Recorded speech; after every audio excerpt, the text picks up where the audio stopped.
Hello everyone. Metre चल रहा है क्या? ऑडोमीटर अच्छे से? ठीक। अब अपन पढ़ेंगे आज का टॉपिक है कंपोनेंट ऑफ इंटरनल कंट्रोल। पहले समझा देता हूं, फिर अपन इसको पढ़ते हैं।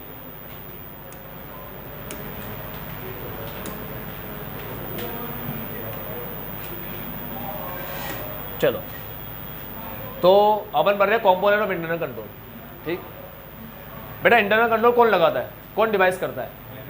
मैनेजमेंट, है ना? मैनेजमेंट एंटिटी, कुछ भी बोल दो, मैनेजमेंट, TCWG। ये डिज़ाइन करता है, ये इम्प्लीमेंट करते हैं, ठीक है। ये उसको रिव्यू करता है, ठीक, चेक करता है कि बराबर चल रहा है नहीं चल रहा काम। अब ये कंट्रोल लगाने के लिए सबसे पहले क्या काम करते होंगे? कंट्रोल कैसे लगता है? कंट्रोल लगाने के लिए सबसे पहले क्या करेंगे अपन? रिस्क देखना पड़ेगा ना, रिस्क असेसमेंट। अरे बिना रिस्क असेस करे कैसे कंट्रोल लगाएंगे? कंट्रोल क्या होता है? रिस्क से बचाएगा, फ्रॉड और एरर के। सिंपल सी बात है ना। रिस्क कौन सा? वेदर ड्यू टू, तो फ्रॉड और एरर का रिस्क है, या तो फ्रॉड हो सकता है या एरर हो सकता है, उससे रिस्क से बचना है अभी अपन को, ठीक है। तो रिस्क असेसमेंट करेगा, कर दिया। अब रिस्क असेसमेंट करके क्या करेगा? उस रिस्क के ऊपर कंट्रोल लगाएगा, ठीक है। अब कंट्रोल लगा दिया, कंट्रोल लगाने के बाद क्या करेगा? रिव्यू करता रहेगा उसको, है ना? अभी बोला ना मैंने तुम्हें, जस्ट मॉनिटरिंग करेगा उसकी, ठीक है। समझ में आई बात? अब ये पूरा एक सिस्टम है, ठीक है। अब कंट्रोल है, कंट्रोल कोई भी लगा सकता है। देखो, एक कंट्रोल होता है इंफॉर्मेशन सिस्टम का। इसमें क्या होता है, मैनुअल काम थोड़ा कम हो जाता है। जैसे POS, किसको पता है POS क्या होता है? POS का फुल फॉर्म है, 11वीं कक्षा में आया था, पॉइंट ऑफ सेल। क्या होता है? पॉइंट ऑफ सेल का मतलब, जब भी तुम मार्ट वगैरह में जाते हो, किसी मार्ट में जाते हो, बेस्ट प्राइस में जाते हो, कहीं भी जाते हो, है ना? वी मार्ट है, डी मार्ट है, XYZ, कोई सा ही मार्ट है, तो उस मार्ट के अंदर तुम्हें एक मशीन दिखती है। पर्सन एक मशीन लेके खड़ा होता है, उस पर कंप्यूटर सिस्टम होता है, उसके पास वो स्कैनर होता है, बारकोड स्कैनर होता है, ठीक है। वो बारकोड स्कैन करता है, ठीक। कंप्यूटर पे ऐसे एक बीप बजती है, कंप्यूटर पे उसकी प्राइस आती रहती है, स्कैन होती। 2 बार स्कैन करता है तो बता देता है कि यार 2 बार स्कैन हुआ, ठीक है। डबल स्कैन होता है तो उससे पता बढ़ जाता है, सारी चीज़ें अपने आप आ जाती है। वो टाइप करता है या कुछ नहीं करता, ठीक। उसके बाद कंप्यूटर सिस्टम ही तुम्हारा अमाउंट बता देता है कैलकुलेट करके। जो भी डिस्काउंट होता है वही लगा देता है, जो भी स्कीम होती है, सारे कूपन वूपन सब वही लगा देता है, सिस्टम ही लगा देता है। सिस्टम को पता होता है इसकी प्राइस अभी क्या लेनी है, इसकी प्राइस क्या लेनी है। 50% ऑफ है तो 50% ऑफ करके लेगा वो। ये सब सिस्टम कर देता है काम। वो मैनुअली कुछ करता है क्या? वो सिर्फ स्कैन करने का काम करता है, उसका काम होता है स्कैन करना, ठीक। तो ऐसा माना जाता है टाइप करके वो काम कर दो, हो सकता है कोई फिगर गलत लिख दे, बिल गलत बन जाए, 5000 को 500 लिख दे, सामने वाले का फायदा हो जाए। इसीलिए पूरा सिस्टम बनाया गया, ठीक है। इससे मैनुअल काम कम से कम होता है पॉइंट ऑफ सेल से।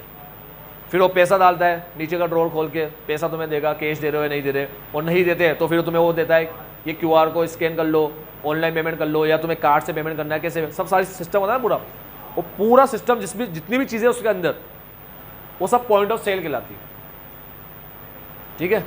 अब पॉइंट ऑफ सेल टर्मिनल्स होते हो सारे। अब उसमें क्या होता है बेटा कि मैनुअल वर्क बहुत कम हो गया, है ना? तो एक इंफॉर्मेशन सिस्टम वाला लगाता है ये। उसके बाद और भी कोई कंट्रोल एक्टिविटीज है, ठीक है। अब तुम्हें क्या करना है? तुम्हें लेना है identifying assessing risk of multiple statement through understanding entity and इस एनवायरनमेंट इंक्लूडिंग। हमने कहा यार एंटिटी के एनवायरनमेंट को कैसे समझे, तो उसने कहा कि जाके एक्सटर्नल एनवायरनमेंट चेक करो, उसका सप्लायर कौन है, कस्टमर कौन है, क्या रिलेशन है, कस्टमर रिलेशनशिप देखो उसका क्या है, को रिलेटेड पार्टी तो नियर टेक्नोलॉजिकल डेवलपमेंट देखो, ठीक है। पॉलिटिकल लीगल ये सब चीज़ें चेक करो, AFRS चेक करो, ठीक है। एक्सटर्नल इंटरनल देखो, ओनरशिप क्या है, गवर्नेंस स्ट्रक्चर क्या है उसका, सब चेक करो। Type of investment, how it is finance, policy देखो, ठीक है, सिलेक्शन वगैरह का, पॉलिसी जो भी यूज़ कर रहे हो एप्रोप्रिएट है क्या बिजनेस के हिसाब से। उसके बाद ऑब्जेक्टिव स्ट्रेटेजी देखो, परफॉर्मेंस देखो उसकी, जो प्रेशर डालता है, ठीक है, परफॉर्मेंस मेजर, ये सब उसने बताया अपन। अपन ने कहा अच्छा ऐसे अंडरस्टैंड करना है, यही चीज़ें अंडरस्टैंड करना है। उसने कहा अपन कह रहे हैं इंटरनल कंट्रोल को अंडरस्टैंड करने का मतलब क्या क्या समझूँ, मतलब इंटरनल कंट्रोल में जाके क्या समझना है मेरे को, क्या समझूँ, समझाओ सही मेरे को। तो उसने कहा देख इंटरनल कंट्रोल कौन लगाता है, TCWG मैनेजमेंट। कैसे लगाता है, सबसे पहले क्या करता है, रिस्क को असेस करता है, फिर उस पर कंट्रोल लगाता है, फिर उसे मॉनिटरिंग करता है, ठीक है। तो हर चीज़ को समझ ले। सबसे पहले बनाने वाले को देखिए कौन है, ये बनाने वाले कैसे लोग हैं, ठीक है। इनके ऑनेस्टी इंटीग्रिटी वगैरह चेक कर, एथिकल वैल्यूज है या नहीं है इसके अंदर, इनके काम के तरीके को चेक कर, सही से काम करते हैं नहीं करते, इनके फंक्शन, इनके एक्शन सबको चेक कर। तो बनाने वाले कैसे हैं, यही सही नहीं है, कारपेंटर सही नहीं है, तो फर्नीचर कहाँ से अच्छा बनेगा। तो पहले कारपेंटर के अंदर देख कितनी कला है उसके अंदर, कलाकार है या नहीं है वो, ठीक है, उसको सारे अच्छे से वर्क आते हैं या नहीं आते। कोई भी डिज़ाइन बनाने का बोलेंगे फर्नीचर पे बनाएगा या नहीं बनाएगा, खुद से कोई नया क्रिएटिविटी करेगा या नहीं करेगा। तो कितना क्रिएटिव लेवल का कारपेंटर है ये देख, तब जाके फर्नीचर अच्छा ही बनाएगा, ठीक है, क्वालिटी वाला ही बनाएगा और एकदम फैशनेबल टाइप भी बनाएगा, अगर क्रिएटिविटी होगी तो कारपेंटर को देख लो कितना क्रिएटिविटी है उसके अंदर, ठीक है, उसका कितना हार्ड वर्किंग है, टाइम पे काम करके देगा या नहीं देगा। सिर्फ क्रिएटिव है मगर आलसी किस्म का है, ऐसा तो नहीं है। तो हमेशा प्रोडक्ट बनाने के लिए बनाने वाले की क्वालिटीज़ देखी जाती। ऐसे ही कंट्रोल ये लगाएंगे, ये डिवाइस करेंगे, ठीक है। तो पहले इनको देख लो, इनको देखने को बोलते कंट्रोल एनवायरनमेंट चेक कर लो, ठीक है। कंट्रोल एनवायरनमेंट कैसा है, मतलब ये लोग और इनके काम, इनकी वैल्यूज और इनका काम कैसा है, ये देख लो। समझ लो तुम लोग, इन लोगों को देखने का मतलब कि ये इंटीग्रिटी, ऑनेस्टी वगैरह है क्या इनके अंदर, ऑनेस्टी एथिकल वैल्यूज है क्या इनके अंदर, और काम करने का तरीका कैसा है, इनका एक्शन वगैरह भी देखो। क्या कारपेंटर क्रिएटिव है और कैसे काम करता है वो देखो, हार्ड वर्किंग है नहीं है। ये लोग कैसे, वो देखो, देख लिया। अब उसके बाद रिस्क इन्होंने कैसे असेस किया, उसके अंदर इंफॉर्मेशन सिस्टम कौन कौन से इन्होंने, याद रखना बेटा, मैं तुम्हें एक चीज़ समझाता हूँ, तुम समझो। रिस्क असेस कर लिया ना मैंने, 50 तरह के रिस्क है।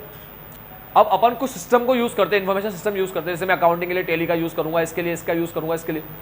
तो सिस्टम खुद ही अपने आप में, पता है क्या कर देते, वो 50 में से थोड़े बहुत रिस्क तो खुद इन्फॉर्मेशन सिस्टम ही कम कर देगा अपने आप में। समझ लो मैं क्या कह रहा हूँ।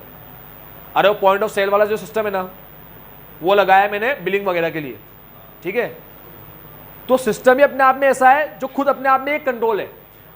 वो क्या कंट्रोल है, वो एरर को रोकेगा। मैनुअल टाइपिंग से जो एरर होते हैं, कैलकुलेशन में जो एरर होते हैं, ऐड वगैरह करने में जो गलती होती है, ठीक है, अमाउंट चार्ज करने में जो गलती होती है, अमाउंट लेने में, पैसा देने में जो गलती होती है, ज़्यादा तो नहीं दे देंगे, कम तो नहीं दे देंगे पैसा, ठीक है, ये सारी गलतियों को वो दूर कर देगा पॉइंट ऑफ सेल। तो जब भी तुम लोग एक अपनी शॉप खोल रहे हो या बिजनेस स्टार्ट कर रहे हो, तो उसमें जो भी सिस्टम तुम इंस्टॉल कर रहे हो, वो सिस्टम ही अपने आप में ऐसा होता है जो कई रिस्क को तो खुद सिस्टम ही कम कर देता है। समझे। तो ये देख लो कि एनटीटी के यहाँ कौन कौन से इंफॉर्मेशन सिस्टम है, कौन कौन सी टेक्नोलॉजी का यूज़ कर रहा है, और वो कौन कौन से रिस्क को अपने आप खुद ही कम कर रही है। आज टेली है, टेली में तुम्हें कुछ भी नहीं करना होता। टेली के अंदर क्या होता है, तुम्हें सिर्फ जनरल एंट्री करनी होती है। लेजर भी वही बनाता है, बैलेंस शीट भी वही बनाता है, पीएनएल भी वही बनाता है, सब कुछ वो बनाता है। तुम्हें कुछ बनाना ही नहीं है, जनरल एंट्री सीखना है तुम्हें। जनरल एंट्री आ गई, सब बना सकते हो तुम लोग, कुछ भी नहीं करना। अब तुमसे गलती हो सकती है, लेजर पोस्टिंग में तुमसे गलती हो सकती है, लेकिन तुमने एंट्री कर दी, और टेली कभी गलती नहीं करेगा।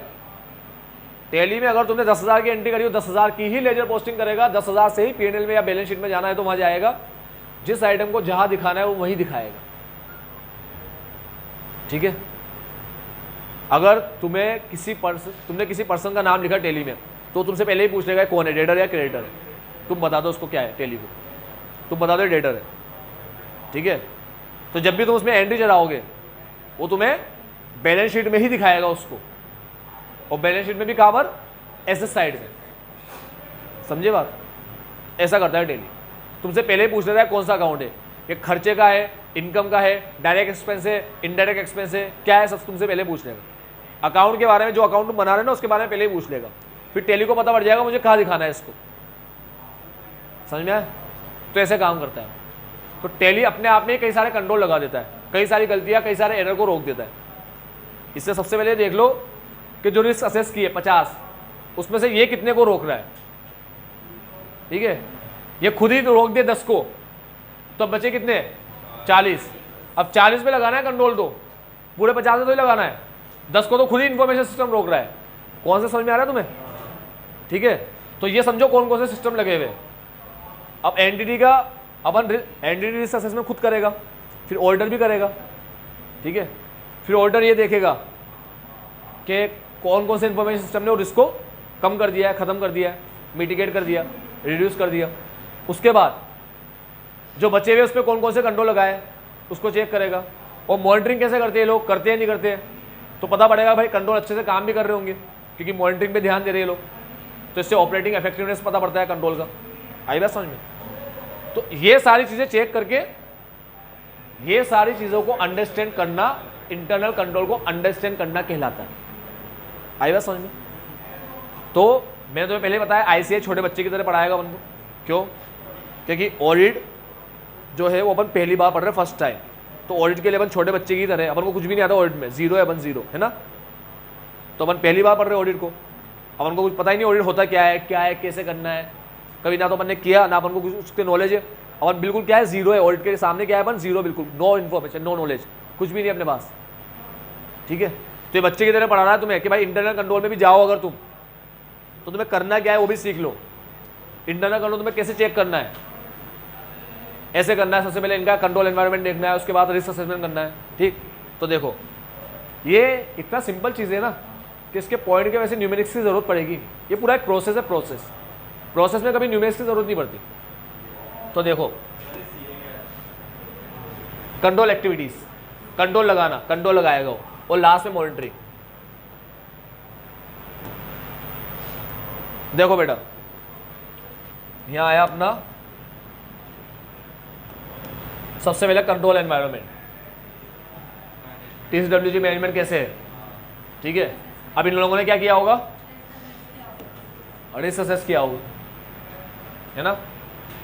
फिर रिस्क असेस करके उस पर उसके पहले जो सिस्टम लगाया होगा वो इंफॉर्मेशन सिस्टम, कुछ रिस्क तो इसने कम कर दिया, बचे हुए के लिए उसने क्या लगाया होगा, तो रिस्क असेस करके इन लोगों ने देखा होगा कि ये कितने रिस्क को कम कर रहा है।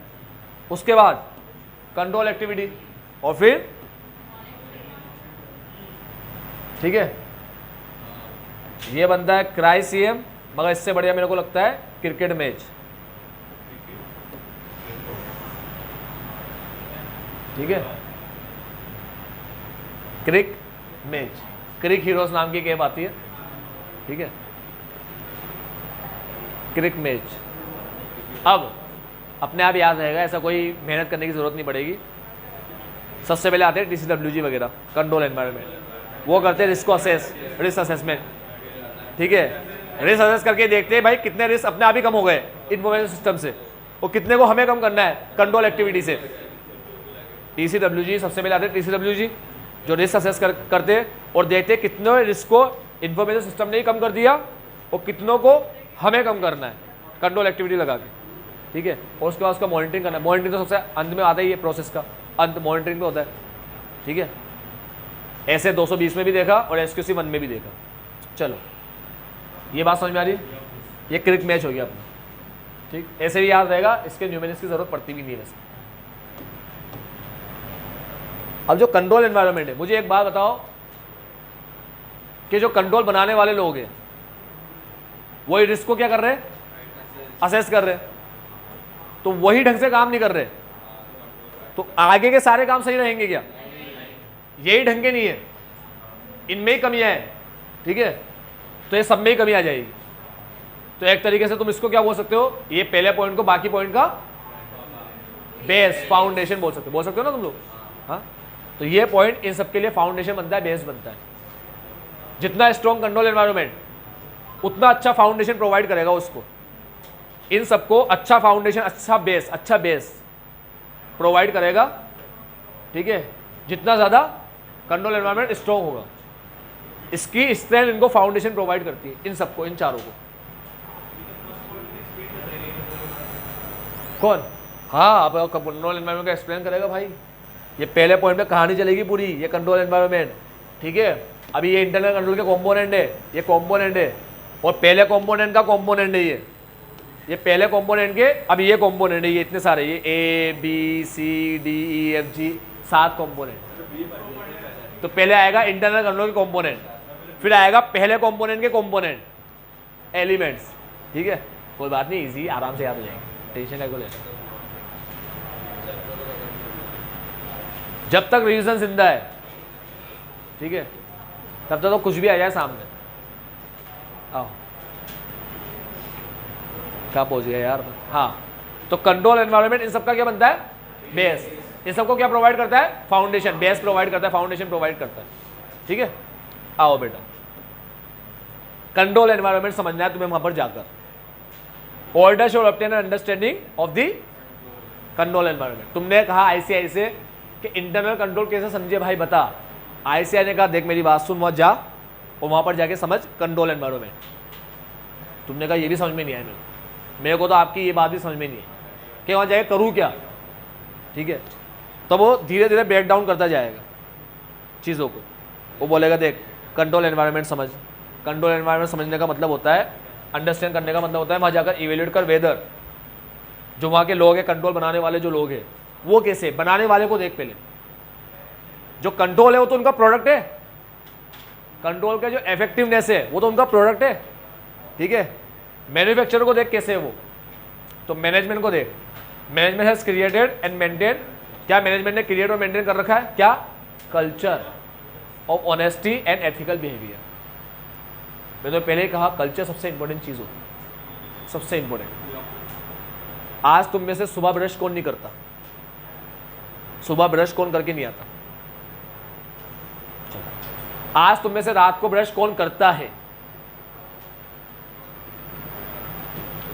रात को ब्रश करने के अंदर है 1 2 3 4 5 6 7 और 8 लोग पूरी क्लास में से, ठीक है। ये 8 लोग करते रात। वापस एक बार हाथ कर दो, अच्छे लग रहे हो तुम, मेरे फेवरेट हो तुम, बहुत अच्छा लगा।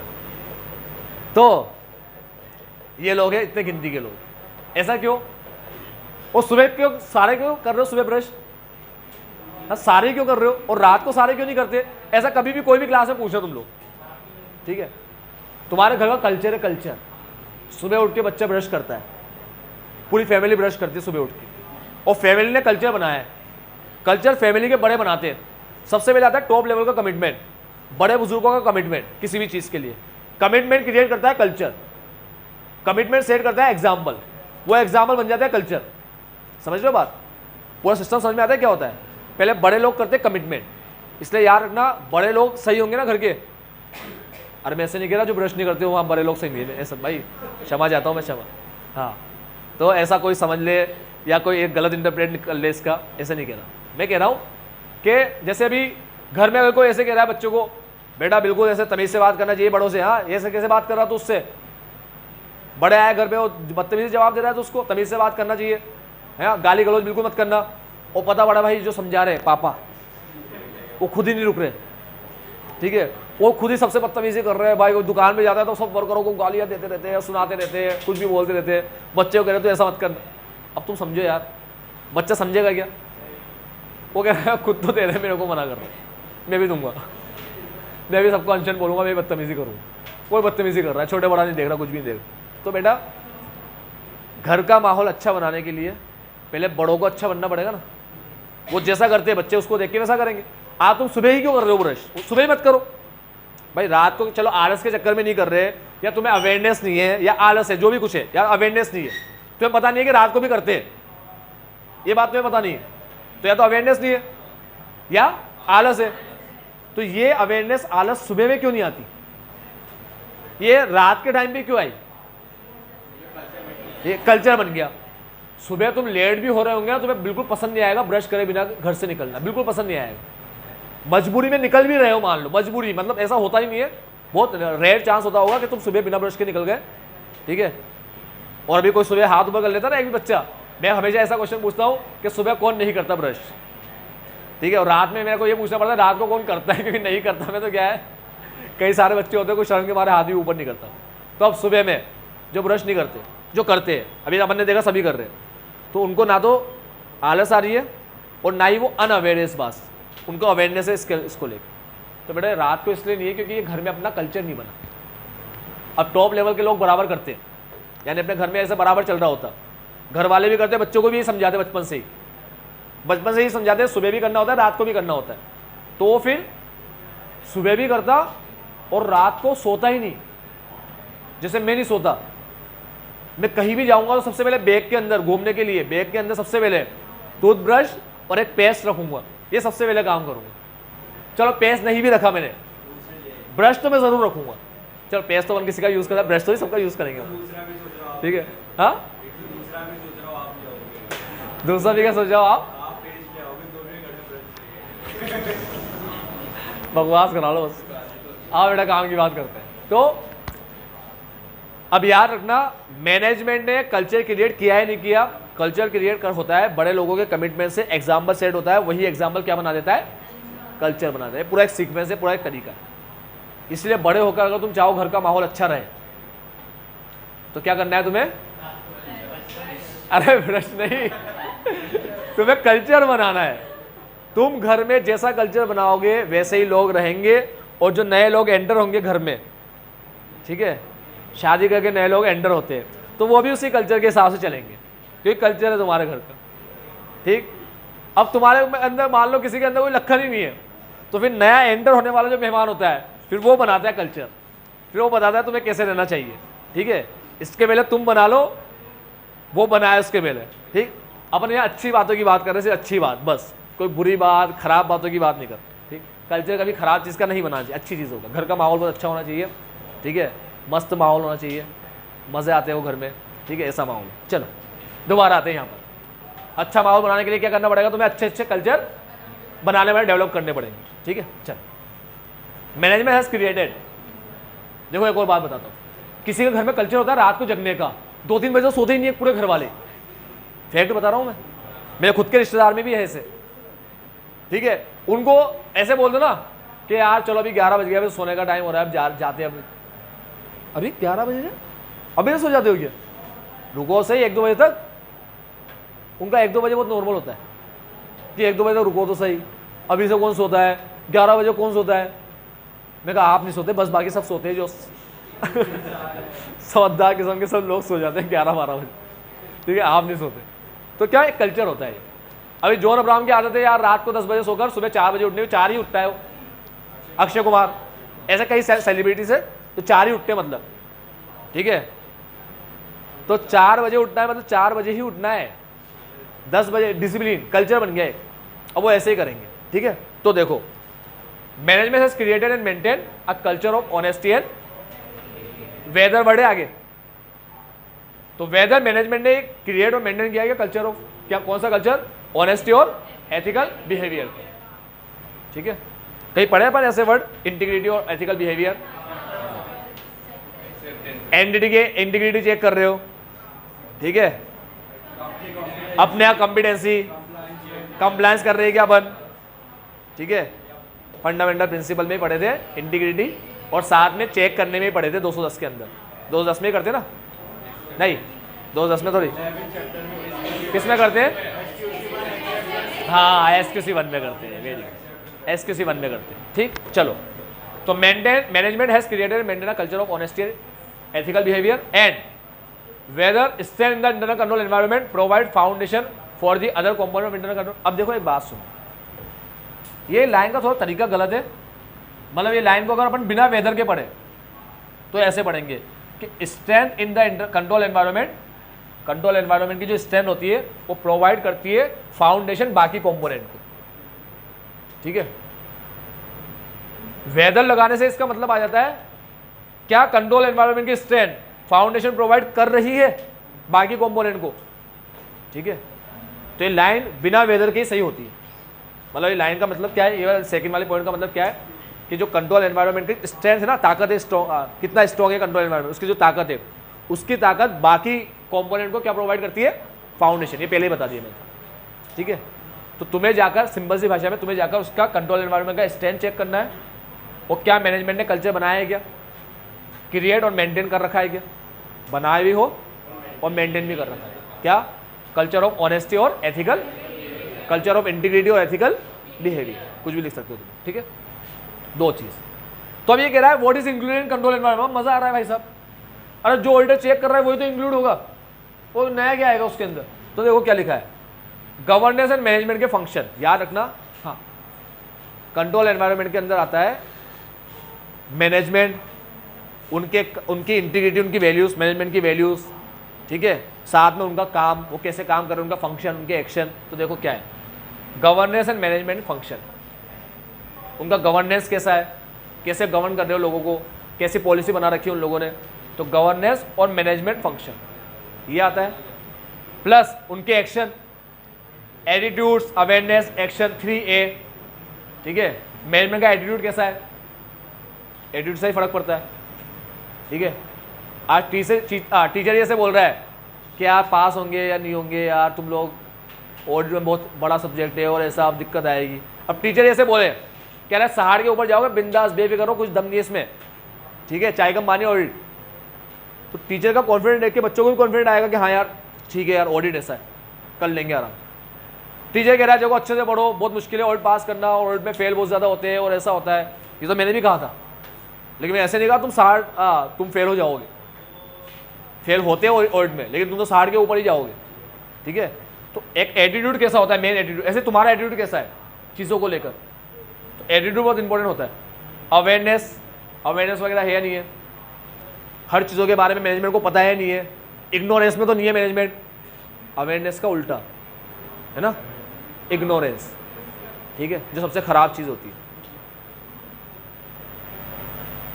नो पॉवर्टी लाइक इग्नोरेंस, ठीक है, इग्नोरेंस से बड़ी गरीबी कोई नहीं है। और लास्ट एक्शन, मैनेजमेंट के एक्शंस दूसरे के लिए क्या सेट करते हैं, एग्जाम्पल सेट करते हैं ऑफ TCWG एंड मैनेजमेंट। तो पहली चीज गवर्नेंस का और मैनेजमेंट का फंक्शन, उनका attitude, awareness, action, function, action, function, action, और उसके बाद control environment, set the tone of an organisation. अब ये क्या करता है, इसको पता नहीं, इसको समझ में कुछ आता ही नहीं है। Control environment includes control environment, इस लाइन का अलग ही मीनिंग जा रहा है, ठीक है। कुछ कुछ चीजें इन लोगों ने प्रॉपर्ली सेट नहीं कर रखी है सर, समझो ना, देखो क्या लिखा है, इसका मैं हिंदी समझाता हूँ, फिर तुम देखना ये सही है क्या, control environment include control environment. देखो इसका मतलब समझाता हूँ, control environment sets the tone of an organisation, सही बात है, बात सही कर रहा है। कंट्रोल एनवायरनमेंट ऑर्गेनाइजेशन का टोन सेट करता है। टोन समझते हो तुम लोग, टोन समझ गए ना तुम लोग, अपने घर का भी एक टोन होता है, कैसे अपन रहते हैं, क्या करते हैं अपन, अपने आप ही सब होता रहता है एक्टिविटी, ठीक है। घर में 8 बजे का टाइम है खाना खाने का, तो 8 बजे ही भूख लगेगी। 7 का टाइम है, 7 बजे सब खाना खाते हो, 7 ही लगेगी तुम्हें भूख। तुम्हें ऐसे नहीं बोलोगे यार रोज के रोज 7 बजे खिला देते हो, भूख ही लगती है 7 बजे खिला, रोज नहीं बोलोगे, ठीक है, अगर शुरू से ऐसे चल रहा है तो घर में, समझे। और 7 बजे खाना खाने के बाद 9 बजे सोने का टाइम है या 10 का टाइम है, तो 10 बजे नींद आएगी, अगर टाइम है तो, समझो बात को। शुरू से तुम्हें यही सिखाया गया है कि 7 बजे खाना खा के 9 बजे सोना है या 10 बजे सोना है, तो 9 बजे नींद आएगी आएगी। अब अपन सोते मान लो 1-2 बजे, और 10 बजे तुम सोने गए, पढ़े ही रह जाओगे 2 बजे तक या 1 बजे तक, पढ़े ही रह जाओगे ऐसे ही, ठीक है। कुछ समझ में क्या चल के आ रहा है जीवन में, ऐसा लगेगा कुछ कर ले यार, और कभी नींद आती भी होगी तो भी नींद नहीं आएगी 10 बजे, तुम्हें आती है नहीं, 10 बजे आ रही नहीं, तुम्हें लगता है अब सो जाऊंगा मैं, तुम जाओ लेट जाओ वहाँ पर जाके, नींद बोलेगी तो मस्ती कर रहे थे, मजाक, पागल, सीरियस ले लिया तूने, यार पागल है तू, तो मजाक बनाएगी, नींद तुम्हारा नहीं आएगी, नहीं सही कह रहा हूँ, मेरे को तो नहीं आती। फिर मैं ऑडिट रिवाइज करने बैठ जाता हूँ, 10-15 मिनट के अंदर मस्त नींद आ जाती है, कभी भी आ जाती है, ठीक है। Control environment set the tone of an organ. अभी समझिए टोन क्या होता है, एक टर्मिनोलॉजी यूज होती है CA फाइनल के अंदर, tone at the top, tone at the top, ये टर्मिनोलॉजी है, ये यूज होती है CA फाइनल के अंदर। टोन एट द टॉप का मतलब होता है कि जो बड़े लोग होते हैं ना, वो पूरा एग्जाम्पल और कल्चर डेवलप करते हैं बाकियों के लिए। तो वो जैसे काम कर रहे हैं ना, जितनी इंटीग्रिटी के साथ, ऑनेस्टी के साथ काम कर रहे हैं, जैसे उनके वैल्यू से, एथिकल वैल्यू से, ऐसे ही बिल्कुल सेट हो जाए, यही टोन सेट हो जाए कहाँ पर, लोअर लेवल के अंदर, तो जो टॉप लेवल मिडिल लेवल जैसे काम कर रहे हैं वही चीज़ सेट होती है लोअर लेवल वर्करों के अंदर, फिर वो लोग भी वैसे ही काम करते हैं।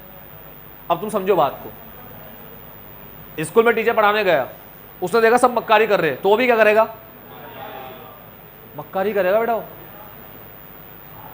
वो कितना भी अच्छा हो पढ़ाने में, वो कितना भी डेडिकेटेड टीचर हो, बाकियों की मक्कारी के साथ उसके अंदर भी मक्कारी आ जाएगी। प्रिंसिपल ही भाई, या संभालने वाला जो संभाल रहा है प्रिंसिपल, उसको ही मतलब नहीं है, ठीक है। वो ना टीचर से पूछ रहा है ना कुछ कर रहा है, टीचर अपनी मनमानी कर रहे तो कर रहे, तो टीचर मनमानी कर रहे तो वो भी मनमानी करेगा। अरे यार ये टीचर ने बोला है ये देना है, सबमिट करना है, ये पूरा प्लान बनाकर देना है, अरे ऐसे ही पढ़िए कुछ भी बना दे, ये तो सिर्फ ऐसे ले लेते हैं, कुछ पूछते थोड़ी है। तो उसे लिख दिया हाँ मैं ये चैप्टर 1 3 दिन में कराऊंगा, उसके बाद 2 शुरू हो जाएगा, ऐसा होगा, ठीक है। भले शुरू ही ना हो, वो ऐसे फर्जी में बना के रफ ऐसे ही पकड़ा देगा, उसको पता है प्लाना मिलाना कुछ ऐसा चलता ही नहीं। और जहाँ पर एक एक चीज़ मॉनिटरिंग की जा रही है बहुत ध्यान से, तुम सोचो वहाँ एम्प्लॉय जैसे एंटर होगा ना, टीचर जैसे मतलब पर्सन ऐसे एंटर हुआ और टीचर के लिए अपॉइंट हुआ, तो ऐसा टीचर जब वो एंटर होगा तो बाकी टीचर पहले ही बोल देंगे अबे ऐसा मत कर, या मना है, मोबाइल सबमिट करके जा, मोबाइल सबमिट करना ही पड़ेगा, ठीक है। गलती से ही पकड़ाई में आएगी, हाथों हाथ निकाल देते हैं लोग, बहुत स्ट्रिक्ट एक्शन लेते हैं, यहाँ बहुत खतरनाक माहौल है, ठीक है, यहाँ लाइटली मत लेना बिल्कुल, तो पहले ही डरा देते हैं हमको, ऐसा मत करना, वैसा मत करना, ठीक है। तो फिर वास्तव क्या होता है कि जैसे बड़े लोग होते हैं ना, वैसा कल्चर सेट हो गया, वैसा कल्चर सेट हो गया, तो कोई भी नया एंट्री जो होगी वो अपने आप ही उनके साथ ढल जाएगी। फ्रॉड और एरर नहीं कर पाए, फ्रॉड नहीं कर पाए, एरर तो खैर अनइंटेंशनल होता है, फ्रॉड नहीं कर पाएगा, उसको पता है यहाँ कल्चर ही अलग है, यहाँ नहीं हो पाएगा फ्रॉड, ठीक है। तो तुमने माहौल ऐसा बना दिया, फ्रॉड भी नहीं होगा, और फ्रॉड भी नहीं होगा, टेंशन लेने की जरूरत ही नहीं, तुम्हारा खौफ ही इतना है।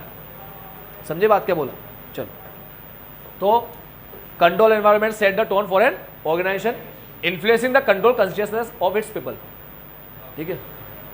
कंट्रोल एनवायरनमेंट टोन सेट करता है, इससे जो वहाँ के लोग काम कर रहे हैं उनकी अवेयरनेस इन्फ्लुएंस होती है कंट्रोल के बारे में। हाँ ऑब्वियस बात है, कंट्रोल एनवायरनमेंट तो अवेयरनेस को इन्फ्लुएंस करता है, तो कंट्रोल एनवायरनमेंट टोन सेट करके अवेयरनेस को इन्फ्लुएंस करता है, कॉन्शियसनेस को इन्फ्लुएंस करता है। तो ये बात लिखी गई, समझ में आया?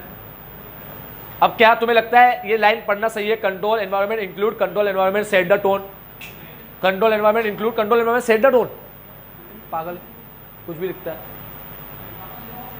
भाई, यही लिख दे तू, यही लिख they control environment include this culture वगैरह, मैनेजमेंट का बनाया हुआ, मैनेजमेंट के एक्शन फंक्शन।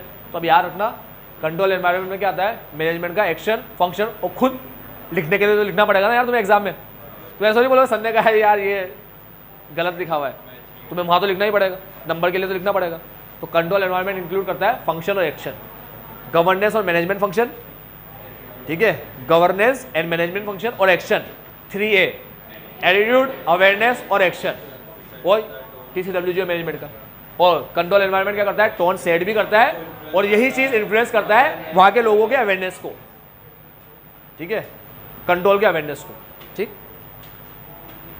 इसके अंदर बनने पड़ा, इसमें भी वही पड़ा, मैनेजमेंट इवेल्यूएट करेगा, सॉरी ऑडिटर इवेल्यूएट करेगा कि मैनेजमेंट ने क्रिएट कर रखा है, मेंटेन कर रखा है क्या? कल्चर, ऑनेस्टी और उसका एथिकल वैल्यू का, ठीक है, एथिकल बिहेवियर का। और दूसरा, अब ये देखता है कि उसकी स्ट्रेंथ कितनी है, मतलब कितना स्ट्रॉन्ग है कंट्रोल एनवायरनमेंट, क्योंकि कंट्रोल एनवायरनमेंट का जो स्ट्रेंथ है वो फाउंडेशन प्रोवाइड करती है बाकी कंपोनेंट को, ठीक है। याद हो गए सारे पॉइंट 5 के 5। एलिमेंट के अंदर सबसे पहला एलिमेंट पढ़े, सबसे पहला एलिमेंट आता है communication and enforcement of integrity and ethical value. चलिए काम करते, सारे नहीं पढ़ेंगे, जितने हो जाएंगे इतने पढ़ लेंगे, 1-2 पढ़ लेंगे, ठीक है। अब बचते ही मोबाइल बंद कर दूंगा, ये पढ़ लो, थोड़ा बड़ा ही। क्या बोलता है? Communication enforcement of integrity and ethical values, communication and enforcement of integrity and ethical values. इसमें लिखा है effectiveness of control can not rise above the integrity and ethical values of the people. बड़ी मस्त लाइनें लिखी हैं। वो लाइनें पढ़ने से पहले एक बात बता दूं, छोटी कक्षा में आता था डिसिप्लिन नाम का एक प्रिंसिपल जो दिया था हेनरी फेयोल ने। डिसिप्लिन का मतलब होता था रूल और रेगुलेशन का ओबे करना और कमिटमेंट का ओबे करना। छोटी कक्षा में एक आता था प्रिंसिपल डिसिप्लिन नाम, बिजनेस के अंदर, बिजनेस स्टडीज के अंदर डिसिप्लिन बोलता था कि ऑर्गेनाइजेशन के रूल और रेगुलेशन का, ठीक है, और एग्रीमेंट का, जो एग्रीमेंट किया है या कमिटमेंट किया है जो भी अपन ने, वर्कर ने सॉरी मैनेजमेंट ने वर्कर के साथ और वर्कर ने मैनेजमेंट के साथ, उसका ओबे करना, ओबे उसे डिसिप्लिन बोलते। किसी भी चीज़ के ओबे करने को डिसिप्लिन बोलते। तुम खुद की बात का भी ओबे कर रहे हो ना, और डिसिप्लिन कहलाता है। इसलिए कहता है पढ़ाई में डिसिप्लिन रखो, क्योंकि तुम बैठे किसके लिए हो? पढ़ने के लिए। और तुमने क्या अपने दिमाग को क्या इंस्ट्रक्शन दिया है कि अब तेरे को पढ़ना ही है। अब पढ़ते पढ़ते तुम मोबाइल चला रहे हो तो डिसिप्लिन कहलाएगा नहीं। किसी भी चीज़ के ओबे को डिसिप्लिन कहते हैं, समझे? अगर मैं ओबे कर रहा हूँ, मैं बराबर लाइसेंस बना के गाड़ी चला रहा हूँ, मैं हेलमेट पहन के गाड़ी चला रहा हूँ, मैं ओबे कर रहा हूँ, ठीक है। अब मेरी बात सुनो, तो रूल और रेगुलेशन का ओबे करना। अब तुम्हें लगता है कोई ओबे कर लेगा बिना प्रेशर के? हाँ, आज मैं तुम्हें बोलूँगा तुम ये पढ़ के आओ तो तुम पढ़ के ही आओगे, कन्फर्म है, बिना प्रेशर के पॉसिबल है क्या? नहीं। तो प्रेशर के लिए क्या करना पड़ता है? तो देखो, डिसिप्लिन मेंटेन रखने के लिए करना होता है 3 काम। पहला, क्लियर और फेयर एग्रीमेंट होता है। पहला, एग्रीमेंट क्लियर और फेयर होना चाहिए। दूसरा, उस एग्रीमेंट को बना करके कम्युनिकेट भी करो। पहले में ही आता है ये, क्लियर फेयर एग्रीमेंट हो जो कम्युनिकेट किया हो तुमने, कम्युनिकेट हो एग्रीमेंट कि भाई क्या एग्रीमेंट है, क्योंकि सामने वाले को पता होना चाहिए ना, वर्कर को। अब हर लेवल पे एक सुपीरियर हो ध्यान रखने के लिए, और रूल फॉलो ना करने के ऊपर क्या होनी चाहिए? पेनल्टी होनी चाहिए। इसीलिए वो लोग तुमसे बोलते भी है सरकार कि हेलमेट पहन के गाड़ी चलाओ, और गाड़ी 2 ही जने बैठना, 2 व्हीलर पे 2 ही जने बैठना, 3 मत बैठना, नहीं तो हम तुमसे चालान लेंगे। एक पर्सन खड़ा होगा, वो तुम्हारी गाड़ी रोकेगा और तुमसे चालान लेगा। चालान का अमाउंट ये रहेगा, ये सब बता देते। अब अगर तुम उसके बाद भी पहन के नहीं गए तो सुपीरियर खड़ा है at all level, her road पे खड़े हैं पर्सन इनके, जो तुम्हें रोक लेंगे, ठीक है, और तुमसे क्या लेंगे? पेनल्टी। सिर्फ रोक के तुम्हें सुनाए तो तुम सुनने की आदत डाल लो कि हाँ सुना रहा है, सुना, अच्छा लग रहा है, ठीक है, तू भी सुना, सभी सुनाते मेरे को, तू भी सुना दे। तो सुनाने से कोई फर्क तुम्हें पड़ेगा?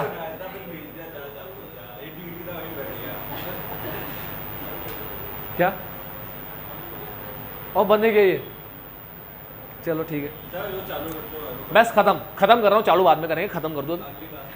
ये देखो बेटा क्या लिखा है, effectiveness of control can not rise above the integrity and ethical values of the people who create. सबसे पहली बात इसमें आती है कि क्रिएटर से कोई चीज बढ़ नहीं सकती।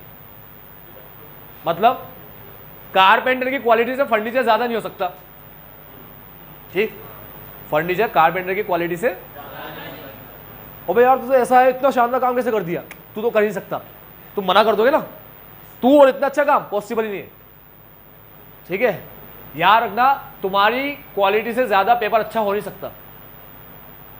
एग्जाम में जो पेपर देने जाओगे ना, ठीक है, वो पूरी तुम्हारी क्वालिटी पे डिपेंड करेगा।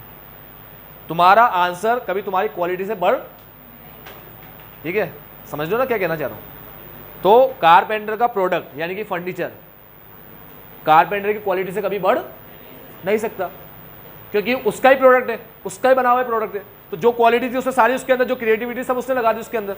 तो याद रखना, इफेक्टिवनेस कंट्रोल का जो इफेक्टिवनेस है can not rise above the integrity and ethical values. अरे जैसी एथिकल वैल्यूज होती है इनकी, बनाने वालों की, बनाने वाले जैसे होते हैं, उनकी एथिकल वैल्यूज और इनकी इंटीग्रिटी से कैसे बढ़ जाएगा इफेक्टिवनेस कंट्रोल का? ठीक है, कभी नहीं बढ़ सकता, ठीक। इसको मैंने दूसरी लैंग्वेज में भी लिख दिया, अगर समझ में ना आए तो। इफेक्टिवनेस ऑफ कंट्रोल डिपेंड होता है किसके ऊपर डिपेंड होता है? On how honest and ethical the people creating it. बनाने वाले कितने ऑनेस्ट है, ठीक है, कंट्रोल को बनाने वाले लोग कितने ऑनेस्ट है उस पर डिपेंड होता है। तो डिपेंड होने का मतलब क्या है? उस लाइन को तुम ऐसे भी लिख सकते हो, तो ये लाइन भी लिख रखी है मैंने, ये नोट्स भेजे ना तुम्हें कि नहीं भेजे? भेज रखे ना, तो उसमें लाइन भी लिखी हुई है। ये ज़्यादा अच्छी लगे तो ये याद रखना, जो कंट्रोल का इफेक्टिवनेस होता है वो किस पे डिपेंड होता है? बनाने वाले की इंटीग्रिटी और एथिकल वैल्यूज पे डिपेंड होता है। ये मतलब है इसका, इस लाइन का। Can not rise about the integrity, उनकी इंटीग्रिटी से बढ़ नहीं सकता। क्यों नहीं बढ़ सकता? क्योंकि उनका ही तो प्रोडक्ट है। ये जो कंट्रोल का इफेक्टिवनेस है, ये इसका ही तो प्रोडक्ट है, ये इंटीग्रिटी और एथिकल वैल्यू का। तो लिखा हुआ है देखो, इंटीग्रिटी एंड एथिकल बिहेवियर, जो बिहेवियर है नीचे लोगों के अंदर, जो बिहेवियर आया, जो इंटीग्रिटी आई, वो प्रोडक्ट है। आर द प्रोडक्ट, वो प्रोडक्ट है किनका? बड़े लोगों के स्टैंडर्ड का। बड़े लोगों की इंटीग्रिटी स्टैंडर्ड की तरह काम करती है। घर के बड़ों की आदतें छोटों के लिए स्टैंडर्ड की तरह काम करती है। वो चाहते हैं हम इनके जैसे बने, ठीक है, आइडियल्स मान लेना मन लोग, ठीक है।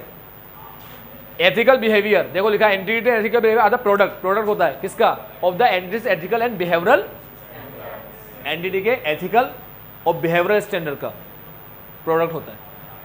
उन लोगों ने जो अपनी एथिक्स और अपने बिहेवियर से जो स्टैंडर्ड बनाया, एथिकल और बिहेवियरल स्टैंडर्ड्स जो उन्होंने सेट किए, उसका प्रोडक्ट होता है क्या? इंटीग्रिटी और एथिकल बिहेवियर जो लोअर लेवल में चल रहा है। आई बात समझ में? उसके लिए भी लिख रखा है यहाँ पर मैंने, integrity and ethical behaviour come from organisation ethical standard. Integrity कहाँ से आती है? एथिकल स्टैंडर्ड से आती है। मतलब हाउ दे आर कम्युनिकेटेड, कैसे कम्युनिकेट कर रखा है अपन लोगों ने, कम्युनिकेट करना बहुत जरूरी है, ठीक है। And how they are reinforce in practice, कैसे कम्युनिकेट करा है और कैसे रीइंफोर्स किया है, कैसे फोर्स करते हैं अपन, एनफोर्समेंट क्या है अपना। अब पहला पॉइंट कम्युनिकेशन पे आएगा, सॉरी पहला पॉइंट एनफोर्समेंट पे आएगा, दूसरा कम्युनिकेशन पे आएगा। कैसे कम्युनिकेट करते, कैसे रीइंफोर्स करते, तो रीइंफोर्स करना बता रहा है, फिर नीचे कम्युनिकेट करना बताएगा, कम्युनिकेट करना बताएगा। ये 2 पॉइंट हो गए।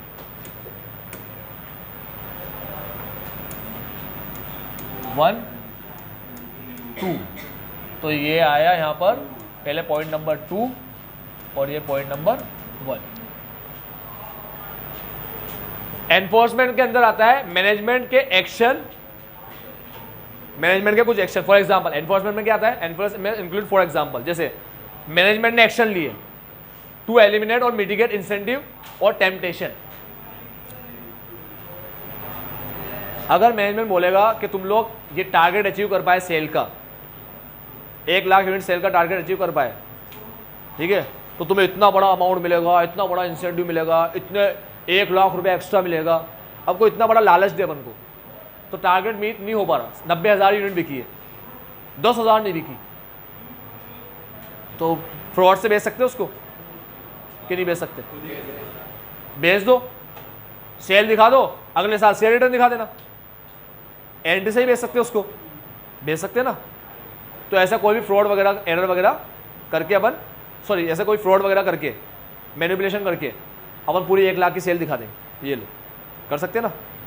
तो ऐसे लालच मत दो जो लालच क्या करे, किसी इंसान को गलत काम करने पे मजबूर कर दे। दो ना लालच दो, दूसरी लालच दो, बोल तो अगर ऐसा करेगा तेरी पोस्ट बढ़ाएंगे, मतलब तेरे को ट्रेनिंग वगैरह अच्छी देंगे, ये करेंगे वो करेंगे, तुझे और काम के लिए बड़ी पोस्ट के लिए ट्रेन करेंगे हम लोग, ऐसा कुछ करो, ठीक है। कोई लालच दे रहे हो तो अच्छी चीज़ का लालच दो, ठीक, जिससे ऑर्गेनाइजेशन का फायदा ही हो, नुकसान ना हो, और वो भी ना कर सके नुकसान। तो लालच, बच्चों को भी अगर लालच देना है तो उल्टी सीधी चीज़ का लालच मत दो, उनको लालच भी कोई अच्छी चीज़ का ही दो, ठीक है। चलो अभी जैसे enforcement include management action to eliminate करो या मिटिगेट कर दो, कम कर दो इंसेंटिव को या टेम्पटेशन को that might prompt personnel to engage in dishonest, जो लोगों को, पर्सनल को किसमें एंगेज कर देता है? डिसऑनेस्ट, इलीगल और अनएथिकल एक्ट में, ठीक है। साथ में कम्युनिकेट करो एंट्री की policy, include communication of behavioural standard to personnel के साथ बिहेवियरल स्टैंडर्ड कम्युनिकेट करो कि कैसे रहना है, कैसे काम करना है, क्या ध्यान रखना है तुम्हें, क्या गलत काम नहीं करने, through policy statement and code of conduct. कैसे कम्युनिकेट करना है? 3 चीज़ के थ्रू कम्युनिकेट करना है, पॉलिसी स्टेटमेंट, कोड लिखकर, कोड ऑफ कंडक्ट, काम करने का तरीका, कोड ऑफ कंडक्ट तुम्हें बताइए क्या होता है, रूल्स वगैरह लिख करके, और एग्जाम्पल सेट करके, बाय एग्जाम्पल, खुद के एक्शन से एग्जाम्पल सेट करके, ये 3 तरीके से कम्युनिकेट करो, ठीक है। चलो यहाँ तक बात समझ में, यहाँ से स्टार्ट करेंगे कल। आज के लिए इतने, बाबा टेक केयर, हमारे आपका दिन मंगल में।